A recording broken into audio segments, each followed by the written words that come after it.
What is that supposed to mean? I asked, dumbfounded. He must be kidding, or is he trying gaslight me into believing that I was imagining it all?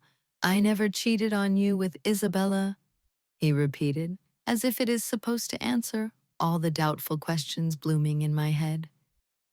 Do you think I am stupid?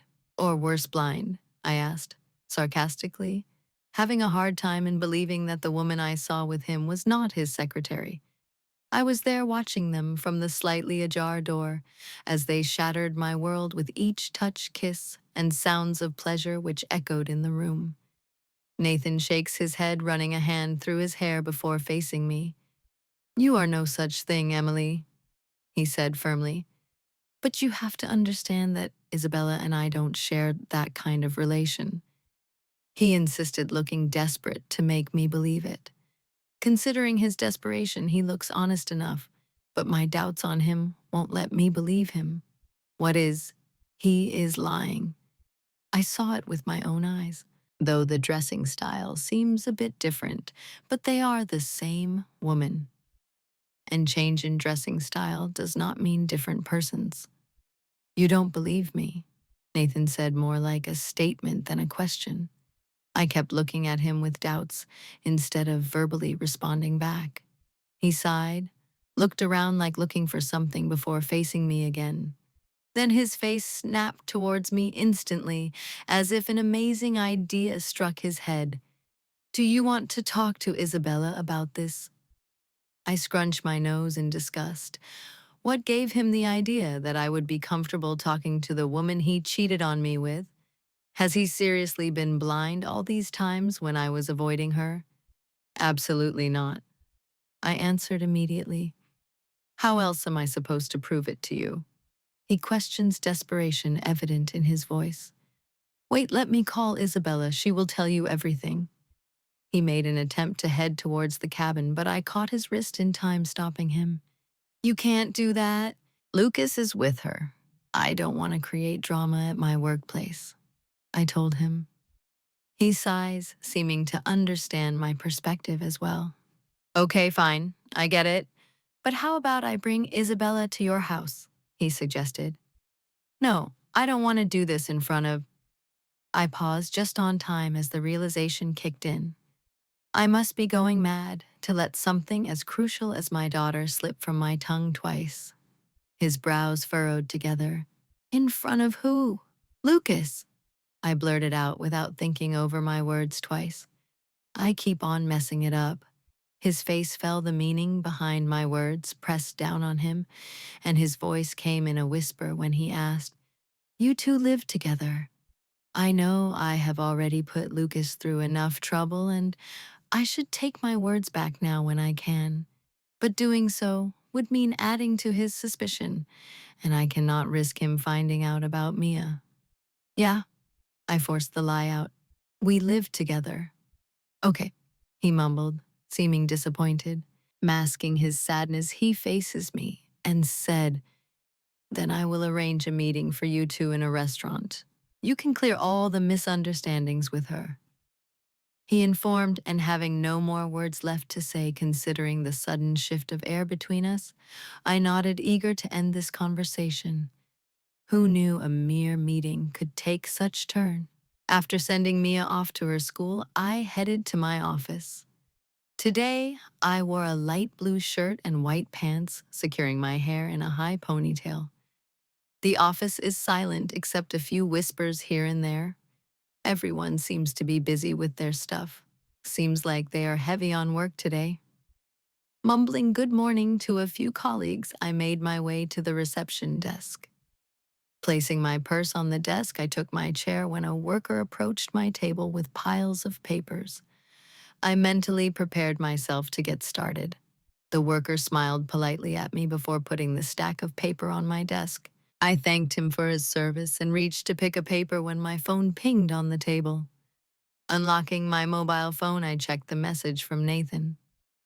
Nathan, I have arranged your meeting with Isabella tonight and have sent you the address of the restaurant. Frowning at his message, I texted back. Me, how did you got my number? Nathan? Just flipped a few pages and found it. Me. Flipped a few pages, Nathan. It was in the file, Emily. You are working on a project with me as Lucas's secretary. Of course, it was as easy as finding bed in a bedroom. Me. Whatever, I will meet Isabella on time. I wish you have not influenced her part of story. Nathan. Are you doubting me? Emily? Me? Yes, because trust no longer exists between us. With that said, I switched my phone off and got back to work. Lucas does not pay me to talk to my ex-husband in his office. The paper seems to have a lot of correction, so it took me a total of 3 hours to be done with those papers. And by the time I was done, the letters in black started to dance in front of my eyes. Picking the stack of papers, I went to Lucas. He was working, his eyes focused on the screen, elbows resting on the table, and body leaned forward. I never thought I would find a posture as usual, and simple as that attractive ever. But here I am, standing behind the glass doors, watching him like I have every right to. His brows pinched together at something he read before relaxing after a minute. He sighs, leans back in his seat, and stretches his muscles. Closing his eyes, he took a long breath, and when he opened his eyes, our eyes met. My heart raced, eyes widened, and nervousness swept in. "Come in," he mouthed, and I forced my feet to move despite the embarrassment making me want to crawl into a hole and disappear. But a girl gotta pay bills, right? Here are the papers, I said, placing them at the edge of the table. The correction is done, I informed him. He flashed me a breathtaking smile. Thank you, Emily. It's my job, I said, smiling awkwardly. He chuckles. Looking up at me, he responded, Still, I appreciate it. I looked at him. Silence fell over us, but it did not make me want to run away. It did not make me feel uncomfortable. It did not make me feel like I should say something, let something echo between us. Surprisingly, it felt good. The silence after a long time of chaos felt good, comfortable, likable, even lovable. But then a knock appeared on the door. I glanced behind over my shoulder and saw a woman standing at the doorstep, holding the door slightly open to peek her head inside. She is beautiful, with her pale skin, brown eyes, and dark hair. She has the kind of beauty models have. The smile on her face was polite, almost angelic. And then, in a mischievous voice, she said, "May I come in, Mr. Carter?" Lucas laughed. The melodious sound filled the room as he pushed the chair back and stood up, inviting her in tone replicating hers. "Of course, Miss Anderson." Something in me twisted uncomfortably as the realization dawned upon me. She is the same woman Lucas was busy with in the party. Seems like they have grown closer than I imagined. But why am I feeling like this? Like someone just took something very dear to me. I have no idea how to start this conversation, Isabella commented, rubbing her palms together nervously. She is right. The awkwardness is pretty evident from miles away. We have been looking at each other, forcing awkward smiles, having no idea how are we supposed to move forward from here. Yeah, it's quite awkward. I accepted. Who knew that a meeting to confront my past would make me this restless, even after 4 years? I am not even sure why am I doing this. There are fair chances that he might have manipulated the whole story. How can I trust Isabella when I hardly know her, when I don't trust the man I was married to for over 2 years? Okay, Isabella said, clapping her palms together. I will start. Yeah, sure. My name is Isabella. Isabella Hayes. She introduced, a smile curving onto her lips. I nodded politely. She took a deep breath and exhaled it before adding, and I have a twin sister. What, really? A twin sister? I repeated my words, coated with disbelief. Isabella nodded. Yeah, you know when two child are born together, like almost together, with a gap of few minutes.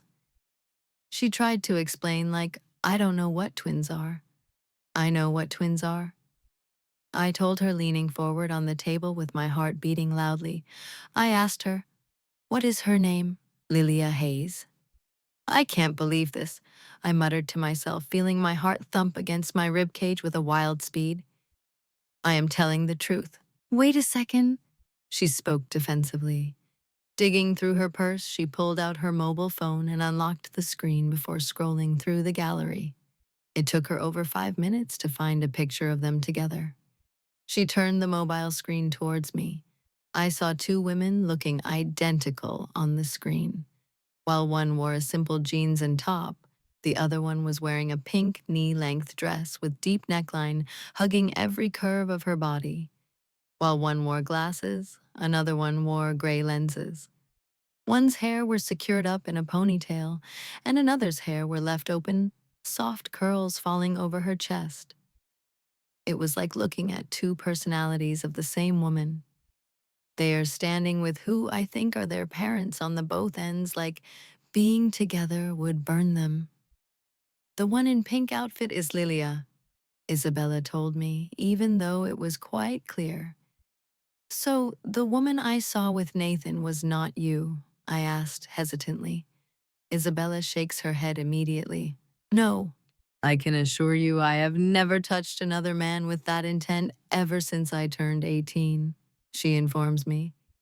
Still, even if she is your twin, Nathan must still be in touch with her. I don't know why my heart is thumping so loudly. What does it possibly change? That he did not cheated on me with his secretary. But wasn't the whole point that he cheated, no matter who the woman was? Maybe it's me being overwhelmed at suddenly being proved wrong for all the assumptions I was making in my head. No, Isabella answers. Taking a brief pause, she continued. The equation between me and my sister is not really great, she said hesitantly. She does not like to be with people who are in touch with me. Well, except my parents, of course. Isabella chuckled humorlessly, trying to lighten the atmosphere in vain. So Nathan was never in touch with her? I asked carefully to not sound hopeful. I don't want to be. How pathetic does it make me? But is it wrong if I wanted to be respected after being insulted once? Yes, it is, Isabella answers with a shake of her head. When did you start working for him? I inquired, because as far as I know, Isabella did not work in his office when I was still with Nathan. Isabella smiled sadly. That's where it started. I frowned, but then she added, clarifying for me, for you. What do you mean? You see, things were not great between me and Lilia. So when I got the call that I was invited for an interview in Mr. Parker's company, my dream company, I must say.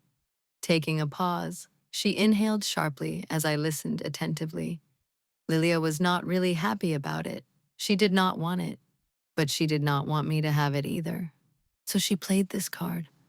I am really ashamed of what my sister did in our personal rivalry. I really am. She apologized, looking down in her lap as tears pooled in her eyes. Sniffling, she continued. She slept with my to-be boss and made sure to give her surname. She thought that if my sister spent the night with my boss, my position would mean less. I would always be looked down on. Everyone will think that it was all thanks to my sister. Her words makes me realize how pitiful one can become in their hatred. Moreover, she thought that if it went as she was planning, then I might not even get the job, as it would make things awkward in the office for my boss and all that stuff. She dismissed as a lone tears slipped down her cheek. Wiping her tears, she looked up, smiling through teary eyes. Shrugging, she said, but I got lucky. Due to some issues, the interviews were taken by the COO, so I was selected. And later on, Mr. Parker said that it would be unfair to me. So, I got the job, because our divorce was taking place at that time. So, it was never you? I mumbled to myself, feeling the weight of her press down on me heavily. Look, I know I have no right to be speaking in your business, but I just want to say that. She paused, looking at me for permission. Lifting my head, I nodded at her, encouraging her to continue. The girl does not matter. What matters is that he cheated. Though I work for him, and he has been nothing but absolutely good to me for years, and respectable to all the other ladies, I know how deep scar such betrayal can leave. So instead of rushing through it, take your time. What if he is really changed? The question sounds absurd to my own ears, but I ask it just to hear her point of view on the other perspective too. Oh, he absolutely have, I am certain of that, she says confidently. But the real question is, do you think you can believe it? Do you think you can spend the rest of your life without worrying about what he might be doing when he is not with you? No, I can't. I know for a fact that I can never forget the way I was betrayed, the way I was lied to and cheated on. Collecting my emotions, which seems to be all over the place, I take a deep breath and face Isabella with a small smile, feeling apologetic for holding herself responsible for something she was a victim of. I am really sorry for my cold. It's all right, understandable. She dismisses it with a wave of her hand. I would have done worse if I was in your place. She joked, and I felt comparatively better about the whole situation. Thank you for coming here and explaining all this to me. I really appreciate it. I thanked her genuinely. It's fine, she smiled genuinely. A comfortable silence fell between us, and I used it as an opportunity to collect my thoughts. She gathered her stuff, putting it all inside her purse, seeming ready to leave when she leaned forward on the table, beaming. By the way, your daughter is beautiful. Her words snapped me back to the reality, eyes widening as panic seemed to surge through my veins. My words stumbled as I forced out the question, how do you know? It was not hard to figure out after seeing them together. They look almost the same. In Mr. Carter's office, she reminded me, and how could I forget? But the fact that she knows only heightens my fear of losing my daughter. I opened my mouth to say something, but the words lodged in my throat, fear taking over as she continued. Moreover, I saw you when you went back to the elevator, looking like a deer caught in headlight when you saw Mr. Parker and her together. My heart thumps, every inch of my body aches, and the thought of Nathan finding out about Mia makes my stomach churn with uneasiness. But it's been a few days, and Nathan said nothing about it. Does he not know? Did she not tell him? Interlacing my fingers together under the table, I questioned her. Why did you not tell Nathan? Isabella stood up with her purse. Why would I? She responded, making me frown. It's not my secret to tell. She smiled, the one assuring and comforting smile which set my nerves at ease as she walked out of the restaurant. I released a breath I did not realize I was holding as relief washed over me. Try this one, Lucas said, pushing the recently designed outfit towards Olivia. She takes it with a smile, heading to the changing room. Olivia Bennett is a model. I was not wrong when I said that she have the physique of one. It's been 3 days and Olivia is all Lucas has been talking about. Olivia is a wonderful model. Olivia is a sweet woman. Olivia is understanding, as if they are already sharing their lives' tragic incidents. I scoff at the thought, and it gets Lucas's attention. Raising his perfectly arched eyebrow at me, he asked, anything funny? No, absolutely not. I denied quickly, too quickly. He gave me a weird expression, but let it go, focusing on waiting for Olivia to step out of the changing room. Just on cue, Olivia came out. The black, shimmering dress with thin straps cutouts on her waist and flowing around her mid-thighs or slightly lower. Even without getting her hair styled, she looks absolutely beautiful. Lucas's smile widens. He takes her hand and twirls her around to take a proper look before muttering in awe, "Perfect. Thank you, Lucas, for this opportunity. These collections are terrific." She thanked him. "Thank you for agreeing to work with us." Lucas responded, emphasizing on you. Olivia's eyes turned to me, a polite smile curving on her lips, which indicates towards a soon-to-be happening mischievous, "I have heard that you two are dating." I opened my mouth to answer decline, but Lucas beat me to it. "Yeah, we are." He answered, his arm came sliding around my waist, and I looked up at him in disbelief. Really? Took him long enough to see me in front of his next bright and blinding star, Olivia Anderson. What's wrong with me? It's not like we are really dating. Why am I being so petty? Then how about you two do a couple photo shoot together? She suggested, making my eyes widen in surprise as I quickly detached myself from Lucas.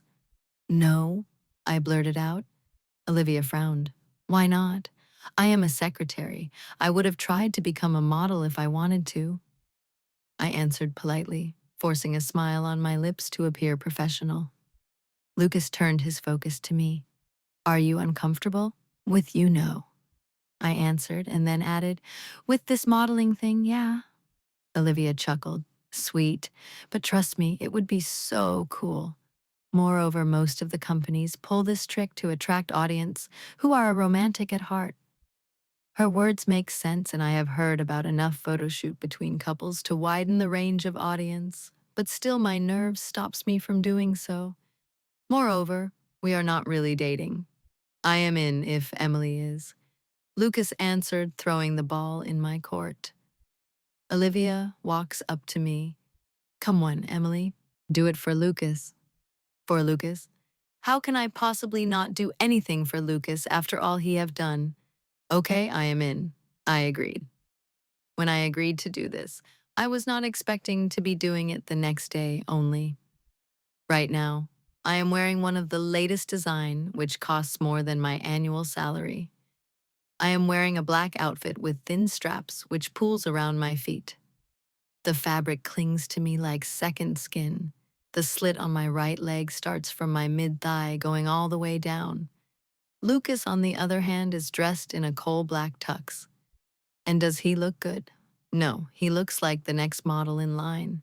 "Shit, you look hot," Olivia complimented, and getting a compliment from a model as beautiful and successful as her does wonders to boost my negligible confidence in this field. Lucas comes to stand beside me while the photographers and the staff get the studio ready. Olivia is here because she personally wanted to supervision the whole shoot. A wild strand of my hair gets in my face when Lucas's hand reaches out for my face to tuck it behind my ears. His fingers brushed against my cheek, sending an electric jolt down my spine as our eyes locked. "It was left open on purpose," Olivia scolded Lucas, pulling us out of the daze as she carefully took one strand out without messing the rest of the style. Lucas frowns at Olivia, but she was uncomfortable. Olivia turns to face him, resting her hands on her hips. She responded, "So are the heels, but we still wear them, don't we?" She taunted. "All right, guys, time to shoot," the photographer announced. Olivia made us stand in front of the wall as she instructed Lucas and me for pause, since we are as good as nothing in this field. "Put your arms around her waist," she ordered Lucas, and then turned to me. "Circle your arms around his neck and slightly tip back." I obliged with the thumping of my heart. We looked at each other. My heart beat like crazy, and the way his hand circled around my waist, gripping me in what seems like a possessive grip, I felt my knees weaken. His distance was too close, and it took the photographer a long time to take a single click. "Relax," he whispered, his eyes never wavering from mine, and at his words, something inside me actually calmed down. It was then when a flash hit my eyes, indicating a capture. "Amazing," the photographer appreciated as he looked in the camera. Olivia instructed us for the next pose, and it continued for at least 2 hours or three before we were standing for the last photo. I cannot wait to be done with it and head home. Now kiss, Olivia instructed casually. What? Lucas and I blurted out in unison as our heads snapped to look at each other. Embarrassment washed over me and red painted my cheeks. Kiss. This was not in the plan. No way, what will we do now? Olivia looked at us blankly. Have you guys never kissed? She questioned jokingly. Only if she knew the truth. Lucas and I looked at each other contemplating whether to tell her the truth, and I was this close to revealing everything when her words rang in my head. Do it for Lucas. Are you comfortable? I asked in a whisper, making sure I would not be ignoring his consent if I went along with it. Lucas looks at me nervously. The real question is, are you? I take a deep breath. My nerves spikes up and my heart races against my chest like it would come to my throat any minute. Lucas took my silence as discomfort. We don't have to. No, let's do it. I consented. Are you sure? Lucas asked, wanting to confirm. I nodded. Without wasting another minute, I stretched my toes, cupping the nape of his neck. I brought his face down as our lips met. Sparks flew. No way, I am doomed.